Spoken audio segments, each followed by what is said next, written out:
Roy Lichtenstein is an American artist, born in 1912 and died in 1997. He was born in New York. In his youth, he studied at the Art Students League, which was one of the premier places to study art in New York at the time. After serving with the U.S. Army in Europe from 1943 to 46, which would have been during World War II, he returned to Ohio and earned a master's in fine art in 1949. His first solo show was in New York in 1951. He supported himself as a commercial artist until 1957. That means that he was making advertisements, things to try to convince people to buy stuff. After which, he taught at both New York State College of Education and Rutgers University. Lichtenstein, in the beginning of his career, established himself as an abstract expressionist. The abstract expressionists were a group of painters working from the 1940s to the 1960s, and their goal was not to paint pictures that looked real or realistic in any way. They were not trying to show people a picture of a person, a place, or a thing. They were trying to paint feelings. They were trying to express emotions in their work.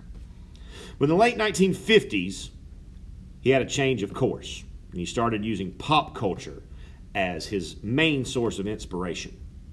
In 1961, he started to paint large-scale copies of individual frames from different comic strips.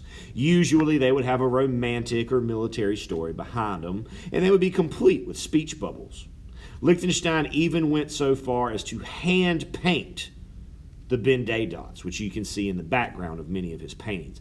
Ben-Day are a means of creating value with media such as ink or marker or anything like that. His rejection of the abstract expressionist routine and the way that they did things was made very clear with his mid-1960s series of paintings called Brushstrokes.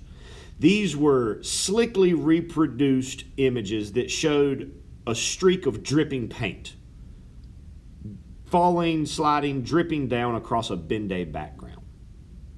Throughout the 60s and 70s, he applied his signature style to parodies of other early modern artists. A parody is when you take something and you make your own unique copy of it. But you do it, and you're taking the original, but then you're making it yours. You're giving it your own style, your own flair, your own way of doing things. Artists that he made parodies of include Van Gogh, Matisse, Picasso, Da Vinci, as we see here. The paintings towards the end of his career typically are showing us pictures of upscale interiors, homes, living rooms, bedrooms. But still, he's applying that signature style that he's created through his career to this new type of work.